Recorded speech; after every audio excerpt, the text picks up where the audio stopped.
नाज़रीन, अस्सलामु अलैकुम वरहमतुल्लाहि वबरकातुहू। सल्लल्लाहु अलैहि या मोहम्मद।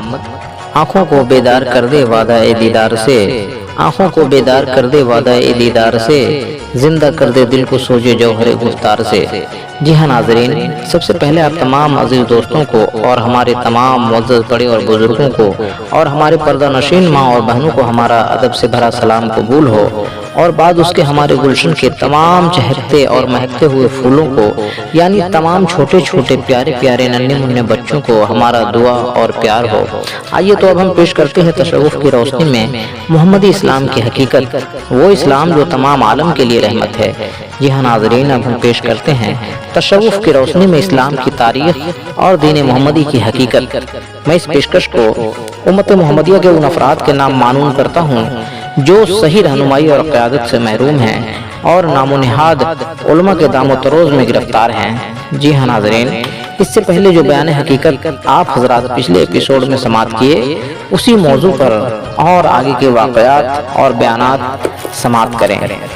जी हाँ नाज़रीन, उसी मौजू पर और आगे के वाक़यात और बयानात समाअत करें। मौजू काबा की हकीकत समाअत करें। मुशन्निफ सम्मानियाज़ी, यह किताब अहले तशव्वुफ़ हज़रात के नाम मानून करता हूँ जिन्होंने हमारे साथ अपने कीमती औक़ात सर्फ किए। उनके आगाही खुसूसन तालीम याफ्ता तलबा और तलबात के लिए ये पेशकश है। अगर किसी हवाले में कोई गलती हो तो बराह करम उससे आगाह फरमाएं। कलकत्ता हाई कोर्ट मुकदमा नंबर 518-69 मनफसला 19 June 1970 special bench honourable chief justice Shri Amrish Rai, honourable justice Shri S.A. Mashood, honourable justice Shri N.S. Talukdar के फैसले की जजमेंट हुई, जो आलमी नज़ीर के लिए भी इंतखाब की गई है। सूफी नियाजी मसलक उसूल मोहम्मदी पर है। सम्मानियाज़ी, बाब अव्वल, सूफी अज़म का तारुफ। पैगंबर हज़रत मोहम्मद सल्लल्लाहु अलैहि वसल्लम का खास सबक जो सीना बसीना चल रहा है, उस सबक की तबलीग व अशात का नाम सूफी इज़्म है। चूँकि हुजूर रसूल अकरम सल्लल्लाहु अलैहि वसल्लम के वक्त विसाल ही मुज़द सहाबियों में मजहबी इख्तिलाफ रोनुमा हुआ, उस मजहबी फितने का कोई मुनासिब इंसाद भी न हो सका था कि अचानक खिलाफत का मसला दरमियान में आ गया। लिहाजा सहाबा इकराम ने हुकूमत चलाने के गरज से एक खिलाफत कायम कर ली।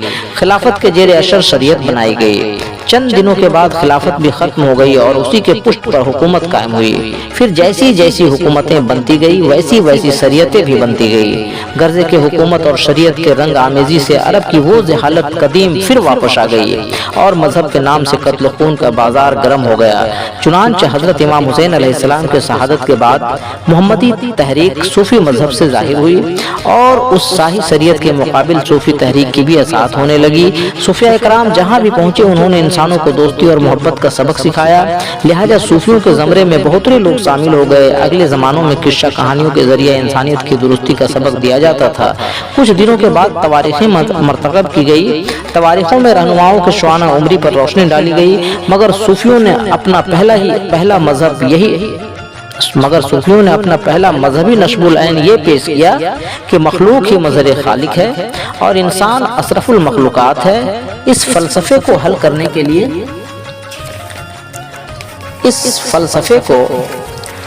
करने के लिए दो कबीले का सबक दिया। दो कबीले से मुराद है नंबर 1 इब्तदाई और नंबर 2 इंतहाई, यानी इब्तदाई जिंदगी से चलना और इंतहाई मंजिल पर पहुंचना। यानी जिन लोगों ने अपनी इब्तदाई इंतहाई मंजिलों को बखूबी समझ लिया, उन्होंने उसी पर अमल दरामद किया और उसकी अशात करने लगे। क्योंकि दुनिया के सारे इंसान औलाद आदम हैं और हर इंसान मजहब का पैरू है और हर मजहब में इंसानी दोस्ती का ही सबक दिया गया है। जैसे हिंदू, मुसलमान, ईसाई, पारसी, यहूदी, मजूसी, जरतश्ती वगैरह वगैरह सभी मज़ाहिब में हजरत आदम की इब्तदाई और इंतहाई जिंदगी के फलसफे पाए जाते हैं। कम ही लोग ऐसे होंगे जो आदम के इब्तदाई फलसफे यानी पैदाइश आदम को नहीं जानते होंगे, और कुछ लोग ऐसे भी हैं जो आदम के इंतहाई फलसफे यानी कब्र आदम को नहीं जानते होंगे। इसलिए वो नादान लोग कदम आदम यानी आदमियत के रास्ते से भी नावाकिफ होंगे। اسی ناواقفیت کی وجہ سے انسانیت میں ایک دوسرے سے تفریق اور دوری پیدا ہوئی، چنانچہ مذہبی تفریق اور دوری کو ختم کر کے انسانی میل و محبت قائم کرنے کے لیے یہ کتاب لکھی گئی ہے۔ میرا مقصد صرف انسانی میل محبت کو بڑھانا ہے، کسی شخص یا کسی مذہب کی تحقیر و توہین کرنا مقصد نہیں ہے۔ خاص کر صوفیہ اکرام کی خدمت اقدس میں عرض ہے کہ اس تحریری دستاویز کتاب کعبہ کی حقیقت کو اپنے پاس رکھیں اور اس پر عمل کر کے صوفی مذہب اور اپنے قوم و وطن کا نام کریں، تاکہ ہر شخص کو یہ احساس و ادراک ہو جائے کہ ملک کا مالک و محافظ خدا ہے اور مخلوق مظہر خدا ہے، لہٰذا ساری انسانیت ایک خاندان ہے، بس انسانیت کی خدمت ہی سب سے بڑی عبادت ہے۔ یہی اصول صوفی ازم ہے اور صوفیوں کا یہی فارمولہ ہے۔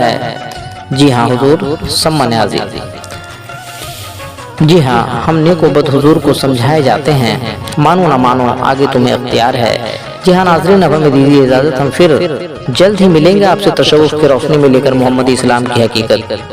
اور آپ تمام ناظرین سے آپ کا نیازمند بھائی نیازی ٹی وی ایک نیازمندانہ گزارش آپ نیازی ٹی وی کا ایک نیازمندانہ گزارش ہے اور تمام انسانیت سے التجا ہے کہ نیازی ٹی وی میں پیش کیے جا رہے پروگرام محمدی اسلام کی حقیقت کو آپ حضرات ضرور سماعت کریں، اور خاص کر بالخصوص ان بھائیوں تک یہ پیغام محبت اور پیغام حقیقت کو ضرور پہنچائیں جن کے دل اور دماغ میں اسلام اور پیغمبر اسلام کے بارے میں کچھ غلط فہمیاں ڈالی گئی ہے، کیونکہ محمدی اسلام صرف مسلمانوں کے لیے نہیں بلکہ تمام عالم کے لیے رحمت ہے، یعنی پوری کائنات، پوری انسانیت کے لیے رحمت ہے۔ اس لیے ہم تصوف کی روشنی میں محمدی اسلام پیش کر رہے ہیں۔